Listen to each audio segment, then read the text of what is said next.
काफ़ी ऐसे क्षेत्र हैं जहां चने की फसल पर उकठा यानी विल्ट की समस्या खूब ज़्यादा आती है। तो वे किसान भाई जब बुआई करते हैं तो ट्राइकोडर्मा 500 ग्राम अच्छे तरीके से मिक्स करके 2-3 दिन हल्की हल्की सिंचाई करके यदि बुआई के समय यदि आप इसको फेंक करके पूरे खेत में प्रयोग करेंगे तो विल्ट की समस्या आएगी ही नहीं, पहली बात। दूसरी बात, हमारी फसल खड़ी फसल पर फलता फूलता पौधा सूखने की समस्या आ रही है, विल्ट की समस्या है, तो इसके लिए 2 रासायनिक ऐसे साल्ट हैं जो काफ़ी हद तक विल्ट को कंट्रोल करने में कामयाब होते हैं। एक तो है थायोफेनेट मिथाइल, 500 ग्राम की दर से आप सॉइल एप्लीकेशन से यानी आप खाद के साथ या फिर बालू रेत के साथ भी रोको फंगिसाइड को फेंक करके आप जड़ों के पास देंगे तो रिजल्ट बहुत अच्छा मिलेगा प्रिवेंटिव में। या फिर आप फोजिटाइल एल्यूमिनियम बायर कंपनी की एलिट आती है, लगभग 300 से 500 ग्राम की दर से आप 1 एकड़ में स्प्रे करेंगे तो इससे फ़ायदा अच्छा होगा। क्या फ़ायदा होगा? यह जो फोजिटाइल एल्यूमिनियम बायर कंपनी की एलिट है, यह आप स्प्रे करते हैं तो यह तने के मार्ग से जड़ों तक जाने की क्षमता और जड़ों से ऊपर तक पत्तियों तक आने की क्षमता फोजिटाइल एल्यूमिनियम में होती है। इसीलिए चने की फसल पर खूब ज़्यादा एलिट को रेकमेंडेड किया जाता है। तो यदि सूखने की समस्या आपके क्षेत्र पर है तो आप इन तरीकों से आप विल्ट को कंट्रोल कर सकते हैं। और एक चीज़ और, विल्ट की समस्या आपके खेत पर खूब ज़्यादा है तो यूरिया खाद का इस्तेमाल बिल्कुल ना करें, पहली बात। दूसरी बात, सिंचाई आपको हल्की हल्की सिंचाई करनी है। खूब ज़्यादा सिंचाई करने से, खूब ज़्यादा यूरिया खाद देने से विल्ट की समस्या में खूब ज़्यादा वृद्धि होती है, कंट्रोल आसानी से नहीं हो पाती है। एवं जिन क्षेत्रों पर विल्ट की समस्या खूब ज़्यादा आती है तो वे किसान भाई लगभग 4 से 5 इंच गहराई पर चने की बुआई कर सकते हैं। थोड़ा लेट जर्मिनेशन जरूर होता है लेकिन विल्ट से काफ़ी हद तक कंट्रोल देखने के लिए मिलता है। बाकी ट्राइकोडर्मा सबसे लाजवाब रिजल्ट देता है प्रिवेंटिव में, गोबर खाद के साथ मिक्स करके।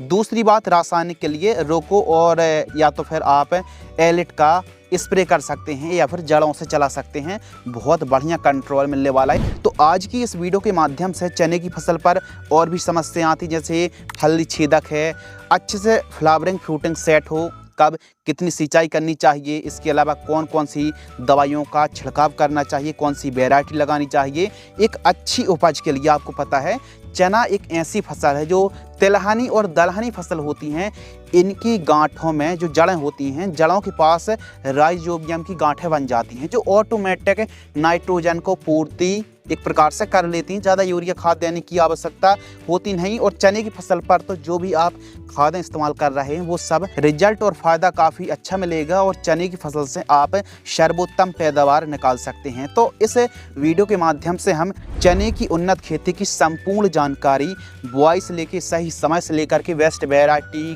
कटाई, दवाइयाँ, बीज उपचार, सिंचाई, खरपतवार कंट्रोल, पहला स्प्रे, दूसरा स्प्रे, संपूर्ण जानकारी डिटेल से शेयर करने वाले हैं। तो चलिए शुरू करते हैं। सबसे पहले बात करते हैं उन्नत समय। चने की खेती करने के लिए सही समय क्या है? चना एक ऐसी फसल है, कम पानी यानी असिंचित क्षेत्रों पर भी चने को लगाया जाता है, लेकिन आपके पास 1 से 2 सिंचाई है तो और भी ज़्यादा पैदावार मिल सकती है। 1 सिंचाई कब करनी चाहिए, 2 सिंचाई की व्यवस्था है तो कब कब करना चाहिए, इसकी जानकारी भी साझा करने वाले हैं। और चना एक ऐसी फसल है, असिंचित दशा पर भी आप चने को निकाल सकते हैं, अच्छी उपज निकाल सकते हैं। चने की बुआई करने का सही समय शुरू होता है 15 अक्टूबर से लेकर के 10 नवंबर के बीच में, लेकिन अक्टूबर का जो लास्ट सप्ताह होता है यह सबसे बेस्ट माना जाता है। यानी अक्टूबर मध्य या फिर अक्टूबर के लास्ट सप्ताह में आप चने की बुआई कर दीजिए, बहुत बढ़िया जर्मिनेशन देखने के लिए मिलेगा। उन्नत किस्में चने की ओवरऑल जैसे सेंट्रल जोन पर, हमारे मध्य प्रदेश पर खूब ज़्यादा अच्छी पैदावार यह किस्में दे रही हैं। महाराष्ट्र में भी खूब ज़्यादा पॉपुलर यह किस्में बनी हुई हैं और एमपी की यह टॉप वैरायटी है। इन किस्मों से खूब अच्छी पैदावार आप निकाल सकते हैं। नंबर 1, पूषा मानव चने की वैरायटी को आप लगा सकते हैं। यह किस्म भी सर्वोत्तम और अधिकतम पैदावार देने में कामयाब है। यदि आप बढ़िया तरीके से मैनेजमेंट करते हैं तो पूषा मानव से भी आप अधिकतम पैदावार निकाल सकते हैं। नंबर 2, फूले विक्रम, यह भी काफ़ी लाजवाब वैरायटी है। फूले विक्रम को भी आप लगा सकते हैं। दफ्तरी 21, इसको भी काफ़ी किसान पसंद करते हैं और आज भी इसका उपज क्षमता पैदावार बहुत अच्छी है दफ्तरी 21 की। RVG 202 और जीजे जो 123 चने की वैरायटी आती है, यह भी काफ़ी लाजवाब वैरायटियों में से एक है। तो इस वीडियो में हमने जो 5 वैरायटी के बारे में बात करी, इनकी पैदावार खूब बढ़िया देखने के लिए मिलती है। खेत की तैयारी, सबसे पहले 1 से 2 बार कल्टीवेटर से बढ़िया प्लोविंग करा लीजिए, मिट्टी को भुरभुरी करा लीजिए। अच्छे से खेत की तैयारी करेंगे तो फिर जर्मिनेशन भी खूब अच्छा होने वाला है। बढ़िया खेत की हमने तैयारी करा ली। यदि आपकी जो मिट्टी है इसकी पीएच वैल्यू, जैसे पंजाब हरियाणा की जो सॉइल है, इनकी पीएच वैल्यू 8.5 के ऊपर रहती है, 7.5 8.5 के ऊपर रहती है। यदि आप मिट्टी की जांच भी करा लीजिए, मिट्टी की पीएच वैल्यू बढ़ी हुई है, अधिक एल्कलाइन है, तो फिर ऐसे में काफ़ी ऐसे पोषक तत्व होते हैं जो काम नहीं कर पाते, यूरिया के रिजल्ट नहीं मिलते, डीएपी के रिजल्ट नहीं मिलते हैं। तो ऐसी कंडीशन पर जब आप खेत की तैयारी करा रहे हैं, रोटावेटर से मिट्टी को भुरभुरी करा रहे हैं, उसी समय आप जिप्सम 50 केजी से 100 केजी प्रति एकड़ की दर से पूरे खेत में बिखेर करके बुआई से 5-7 दिन पहले बढ़िया खेत की तैयारी करा लीजिए। यह जो जिप्सम होता है, यह मिट्टी को सुधारक या फिर मिट्टी के पीएच को कंट्रोल करता है, उत्पादकता को बढ़ाता है। तो ये तो बात हो गई कि पीएच को बैलेंस करने की टेक्निक। चने की फसल पर बेसल डोज, यह ऐसा पॉइंट है जो सबसे इम्पोर्टेंट है। क्यों है? क्योंकि चना एक ऐसी फसल है, आप पहली खाद, दूसरी खाद, तीसरी खाद, ऐसी बाद में आप खादें, फर्टिलाइजर्स यूज नहीं कर सकती हैं। तो जो भी आप खादें दे रहे हैं, सभी की सभी बुआई के समय ही प्रयोग की जाती हैं। तो इसीलिए बुआई के समय बेसल डोज के रूप में हमको एक बढ़िया वाला न्यूट्रिशन मैनेजमेंट प्रयोग करना पड़ेगा।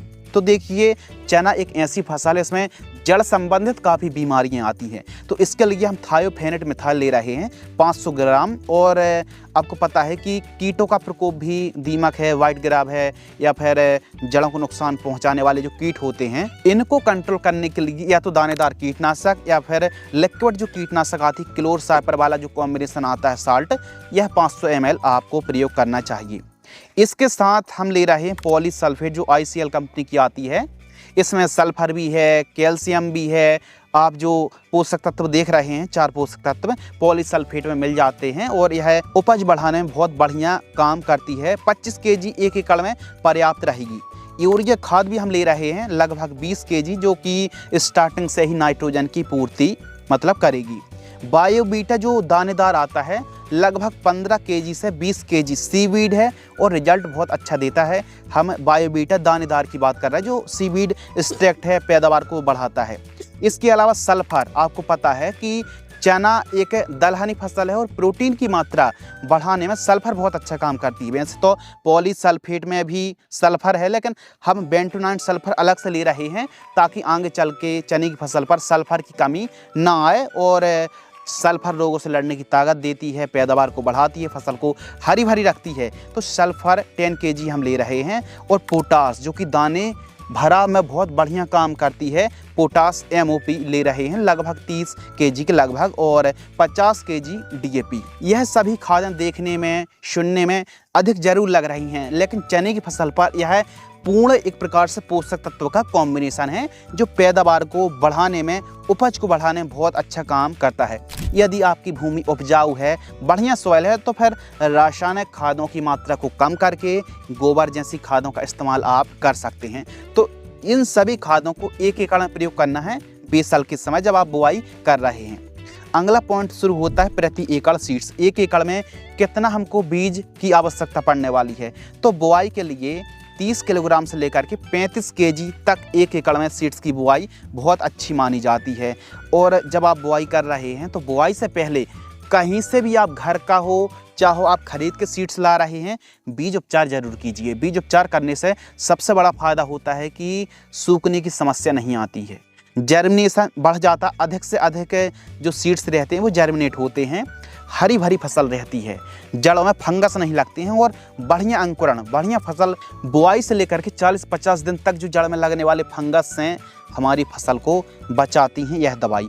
तो कोई भी एक दवाई से आप बीजों को उपचार आप कर सकते हैं। जैसे BASF कंपनी की जो इंश्योर परफॉर्म के नाम से दवाई आ रही नई है, 2 ml की दर से आप बीजों को उपचार कर सकते हैं। इसके अलावा वाइब्रेंस इंट्रीगल सिजेंटा की या फिर UPL कंपनी की इलेक्ट्रॉन, इनमें क्या खास है, आपको अलग अलग मेथड से अलग अलग 3-4 दवाइयों से बीज उपचार करना पड़ता था, यानी FIR पद्धति से आपको बीज उपचार करना पड़ता था। अलग से कीटनाशक, अलग से फंगीसाइड, अलग से बैक्टीरियासाइड। तो आपको यह वो दवाई हैं जो कि आपको सभी के सभी जो भी ज़रूरत पड़ने वाली दवाइयों की वो एक साथ 3 साल्ट दिए गए हैं, जो कि हमारी फसल को प्रोटेक्ट करते हैं, सीड्स को। इनमें से कोई भी एक फंगीसाइड से आपको बीज उपचार जरूर करना चाहिए। खर्चा कम और रिजल्ट बहुत बढ़िया देखने के लिए मिलते हैं। इसके अलावा दूरी है बहुत ज़्यादा ज़रूरी, क्योंकि आगे चल के पौधा फैलाव में बढ़े, अच्छी स्पेसिंग रहे। चने की बुआई करते समय लाइन से लाइन की दूरी 30 सेंटीमीटर रखें। पौधे से पौधे की दूरी 5 से 7 सेंटीमीटर, और जो गहराई है 4 से 5 इंच, 4 इंच, 3-4 इंच गहराई पर आपको बुआई करनी चाहिए, जो भी आप एवरेज बुआई कर रहे हैं। तो इस प्रकार आपको पंक्तिबद्ध तरीके से ही चने की बुआई करनी चाहिए। चने की फसल पर सिंचाई, यानी यह एक ऐसी क्रॉप है, अनएरीगेटेड क्रॉप मानी जाती है, लेकिन आपके पास सिंचाई के साधन हैं तो पैदावार बढ़ने वाली है। लेकिन सिंचाई चने की फसल पर पानी जहर के समान होता है, यदि सही समय पर ना दिया गया हो तो पैदावार बढ़ने की बजाय उल्टी घट जाती है। तो सिंचाई कब करें? सबसे पहले तो पलेवा कर लीजिए, पहली बात। दूसरी बात, आप बुआई कर दीजिए। और आपको पहली सिंचाई कब करनी चाहिए? पहली सिंचाई फूल आने से पहले, फूल के समय नहीं, फूल आने के पहले पहले आप सिंचाई कर दीजिए। इससे फ्लावरिंग अच्छे से सेटिंग होंगी और फ्रूटिंग भी बहुत बढ़िया, दानों का भराव होने वाला है। तो कम से कम आप पहली सिंचाई 35-40 दिन में, और दूसरी सिंचाई फूल आने से पहले, या फिर जब दानों का भराव हो रहा हो उससे पहले आप सिंचाई कर सकते हैं। बस फूल अवस्था में चने की फसल पर भूल कर भी सिंचाई मत कर देना, पैदावार घट जाएगी। और वैसे भी चने की फसल पर यूरिया खाद और अपनी सिंचाई बहुत ही लिमिटेड मात्रा में और संतुलित मात्रा पर ही प्रयोग की जाती है। तो फूल आने से पहले पहले आप सिंचाई कर सकते हैं, तो रिजल्ट अच्छे मिलेंगे यदि सिंचाई के साधन उपलब्ध हैं। तो अगला पॉइंट शुरू होता है खरपतवार नियंत्रण, यानी वीड कंट्रोल। तो मार्केट में भले आज अलग अलग प्रकार के रासायनिक खरपतवार को कंट्रोल करने के लिए चने की फसल पर दवाई जरूर आ गई हैं, थोड़ा नुकसान पहुंचाती हैं, पैदावार को घटाती हैं, मिट्टी को भी काफ़ी ज़्यादा नुकसान पहुंचाती हैं। और चने की फसल पर खरपतवार नाशक स्प्रे करने से जो हाइट है वो दब सी जाती है। फिर हम पानी, खाद, पोषक तत्व, चिलेटेड माइक्रो न्यूट्रिएंट का प्रयोग जरूर करते हैं, टॉनिक का प्रयोग करते हैं, लेकिन फिर वो खास बात बचती नहीं है। तो इसके लिए जैसे चने की फसल पर सबसे बेस्ट है निराई गुड़ाई, और उन खरपतवार को खेत से बाहर निकालें जो चने की फसल से ऊपर आ चुके हैं। तो उनको मजदूरों की मदद से आप जो चने की फसल से ऊपर खरपतवार आ चुके हैं उनको उखड़वा दीजिए, साफ सफाई करा दीजिए, बढ़िया रहेगा। बाकी खरपतवार नाशक दवाई स्प्रे ना करें। और फिर अधिक से अधिक कमेंट आएंगे इस टॉपिक पर कि नहीं आप दवाई बताइए ही, तो फिर आगे चल के 2-10 दिन बाद आपको वीडियो हम अपलोड कर देंगे चैनल पर। तो चैनल को सब्सक्राइब आप कर सकते हैं यदि इस टॉपिक पर ज़्यादा कमेंट्स आएंगे तो। अब बारी आती है स्प्रेइंग शेड्यूल की। चने की फसल पर स्प्रे शेड्यूल बहुत इम्पोर्टेंट टॉपिक है। क्यों? क्योंकि चने की फसल पर अलग अलग बीमारी आती हैं, जैसे एफिड्स आता है, यह एक रस चूसक कीट है, सफ़ेद मच्छर परेशान करता है, माइट है, हरी इल्ली है, फली छेदक यानी फ्रूट बोरर, तो सभी प्रकार की छोटी बड़ी इल्ली है, तंबाकू इल्ली है, बॉल वर्म है, अलग अलग प्रकार की इल्ली सुंडी का प्रकोप चने की फसल पर होता है, रस चूसक कीटों का प्रकोप होता है। तो टाइम टू टाइम हम सही दवाई का स्प्रे करेंगे तो पैदावार बढ़ेगी। और जो हम कॉम्बिनेशन बताएंगे वो 15 लीटर का जो पंप आता है उसी की दर से डोज बताएंगे, और साथ में कीटों को भी कंट्रोल, फंगस को भी कंट्रोल, और फल फूल की सेटिंग अच्छी हो, फसल हरी भरी रहे। तो कुछ माइक्रो न्यूट्रिएंट हैं, कुछ टॉनिक हैं जो बहुत ही सस्ते दामों में, कुछ वेस्ट वाले कीटनाशक हैं, कॉम्बिनेशन तैयार करके हम चने की फसल पर स्प्रे करेंगे तो रिजल्ट लाजवाब देखने के लिए मिलेंगे। चने की फसल पर फर्स्ट स्प्रे 20 से 30 दिन के आसपास की चने की फसल बुआई से होती है। तो इस समय कौन सी समस्या आती है? हल्की हल्की छोटी छोटी हरी इल्लियों का प्रकोप देखने के लिए मिलता है, पत्तियों को खाने वाली इल्ली का प्रकोप होता है। हल्का फुल्का फंगस का प्रकोप ना हो तो प्रिवेंटिव में हम हल्की फुल्की कुछ फंगिसाइड स्प्रे करने वाले हैं, और एक ऐसी टॉनिक या फिर प्रमोटर जो कि चाल ग्रोथ में अच्छा काम करे। तो क्योंकि अब अधिक खादें हमको इस्तेमाल करनी नहीं हैं, जो भी स्प्रे से जाने वाला है, तो M45 फंगिसाइड ले रहे हैं, जैसे मैंकोजेब है 40 ग्राम के लगभग, PI की ह्यूमिसोल 40 ml, UPL कंपनी की लांसर गोल्ड 40 ग्राम। ना तो कोई हैवी वाली कीटनाशक ली, ना तो कोई हैवी वाली फंगिसाइड ली। बढ़िया हमारा काम हो जाए और फसल काफ़ी दिन तक प्रोटेक्ट रहे, तो यह कॉम्बिनेशन सस्ते में बहुत अच्छा काम करेगा। दूसरा स्प्रे 40 से 50 दिन के आसपास की जब हमारी क्रॉप होती है तो इस समय इल्लियों का प्रकोप बढ़ जाता है, थोड़ा फंगस का भी प्रकोप बढ़ जाता है। तो इनको कंट्रोल करने के लिए और इस समय हम एक ऐसी टॉनिक लेंगे जो फूलों की संख्या में वृद्धि करे। बढ़िया चाल ग्रोथ हो रही है तो फिर टॉनिक को आप अलग कर सकते हैं। बाकी एक फंगिसाइड जिसमें टेबू और सल्फर, टेबुकोनोजोल और सल्फर का कॉम्बिनेशन किसी भी कंपनी का आप 40 ग्राम ले सकते हैं।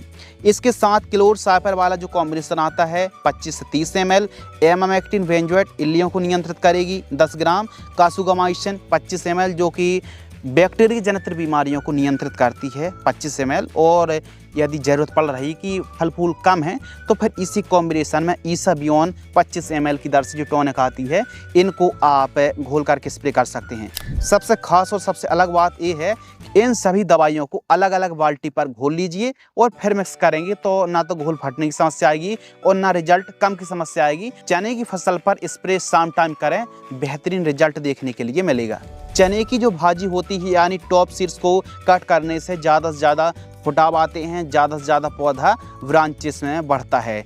तो टॉप नोचन अवश्य करना चाहिए और टॉप नोचन करने से भी यदि अच्छे फुटाव ना आ रहे हों या फिर आपका जो पौधा है वो खूब ज़्यादा हाइट ले रहा हो और फल फूल प्रॉपर ना सेट हो रहे हो, कभी कभी रहता ना कि चने की फसल पर हम कोई एंड वेंड खादें ज़्यादा डाल देते हैं तो फिर खूब ज़्यादा हाइट होती है और चने में बढ़िया तरीके से फ्रूटिंग सेट नहीं होते हैं, उतनी अच्छे से पैदावार नहीं मिलती है। तो आपको लगे कि चने की फसल पर खूब ज़्यादा हाइट हो रही है तो हाइट को लॉक करके वही जो एनर्जी है वह फूलों में और फलियों में लगे, दानों में लगे, दानों के भराव में लगे। तो इसके लिए कोई एक पीजीआर का स्प्रे करना चाहिए। लेकिन ध्यान रहे यदि पीजीआर का स्प्रे आप कर रहे हैं तो चने की फसल पर विल्ट की समस्या ना हो, कोई रोग बीमारी ना हो तो बढ़िया कंट्रोल मिलेगा, क्योंकि पहले से चने की फसल पर अलग अलग प्रकार की बीमारियों से पौधा ग्रसित है और फिर आप एक झटका और दे रहे पीजीआर का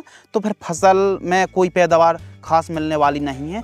यदि फसल स्वस्थ है तो आप पीजीआर का स्प्रे करें, यानी अधिक हाइट हो रही है और स्वस्थ फसल है तो पीजीआर का स्प्रे कर सकते हैं, लिहोसिन या फिर चमत्कार, या फिर आप प्लानफिक्स का भी स्प्रे कर सकते हैं। इनमें से कोई एक है। लिहोसिन चमत्कार का स्प्रे कर रहे हैं तो 200 से 250 ml, प्लानफिक्स का स्प्रे कर रहे हैं तो 50 से 60 ml की दर से स्प्रे करें। कब स्प्रे करें? जब चना की फसल 65 से 70 दिन के आसपास की हो तो 150 लीटर पानी में घोल करके कोई भी एक प्लांट ग्रोथ रेगुलेटर स्प्रे करने से बढ़िया रिजल्ट देखने के लिए मिलता है। बस 25-30 दिन में पीजीआर का स्प्रे मत कर देना। अब बारी आती है खाद शेड्यूल। कभी कभी वैसे तो बेसल डोज देने के बाद खादों की आवश्यकता पड़ती ही नहीं चने की फसल पर, लेकिन कभी कभी जो हमारी फसल है पीलापन अधिक हो, कमज़ोर ग्रोथ हो, एकदम चाल ग्रोथ रुक सी गई हो तो ऐसी कंडीशन पर बड़ी ही लिमिटेड मात्रा में, बहुत ही लिमिटेड मात्रा में यूरिया लगभग 10 से 12 kg, ammonium sulphate 10 kg, magnesium sulphate 5 kg और फेरस सल्फेट लगभग 5 kg, इन सभी को मिक्स करके एक एकड़ में प्रयोग कर सकते हैं। जड़ों के पास दे करके सिंचाई कर सकते हैं। लेकिन इस खाद को वही किसान भाई प्रयोग करें जिनकी चने की क्रॉप की हाइट रुक सी गई हो, पीलापन अधिक हो, एकदम बढ़वार हो ना रही हो, तब के लिए इस कॉम्बिनेशन का आप प्रयोग करें। बाकी चने की फसल स्वस्थ बढ़िया ग्रोथ चाल बढ़वा ले रही, हरी भरी है तो फिर कोई भी आवश्यकता नहीं है खाद देने की, ध्यान रखिए।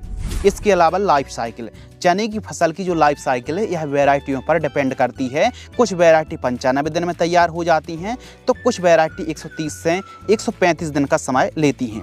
यदि आपके पास सिंचाई के साधन ना के बराबर हैं तो कम अवधि वाली वैरायटी का चुनाव करें जो 95 दिन में तैयार हो जाए और सिंचाई के साधन अच्छे हैं और आप समय बुआई कर रहे हैं तो 130 से 135 दिन वाली वैरायटी का चुनाव कर सकते हैं। इस प्रकार अलग अलग वैरायटी की जो समय अवधि रहती है वो अलग अलग रहती है। लागत, चने की फसल पर एक एकड़ में लगभग 15,000 से 20,000 रुपये तक लागत बड़े आराम से लग जाती है। उत्पादन इस तरीके से चने की खेती करने पर और आज के समय अच्छी पैदावार निकालने का जो सीक्रेट है कि मेड़ में यदि आप चने को लगाएंगे 2 से 4 लाइन 3 लाइन पर चने की बुआई करेंगे, यानी एक बेड 2-2.5 फीट चौड़ी रखिए और 4 लाइनों पर आप इस प्रकार जो वीडियो पर देख रहे हैं इस प्रकार आप बुआई करेंगे तो इससे क्या होगा कि पौधा अच्छी हाइट लेगा, बढ़िया फ्रूटिंग सेट होंगी, अच्छी हवा लगेगी और जो प्लांट है वो ज़्यादा से ज़्यादा एवरेज देने वाला है। तो इसी प्रकार आप मेड़ बना करके चने को लगाएंगे तो पैदावार आपको अधिक मिलेगी। 1 एकड़ से आप 10 से 15 कुंटल पैदावार बड़े आराम से निकाल सकते हैं। तो इस वीडियो के माध्यम से हमने चने की शुरू से लेकर के लास्ट तक एंड तक की जो संपूर्ण जानकारी है वो डिटेल में साझा करी। अब इसी प्रकार की आप और भी वीडियो देखना चाहते हैं, इसी प्रकार की और भी नॉलेजेबल वीडियो वॉच करना चाहते हैं तो चैनल को सब्सक्राइब करें। यह वीडियो पसंद आती है तो अपने तक सीमित ना रखें, इस वीडियो को ज़्यादा से ज़्यादा किसान हित पर साझा करेंगे तो आपको ही फ़ायदा होगा, अन्य किसानों को ही फ़ायदा होगा। धन्यवाद।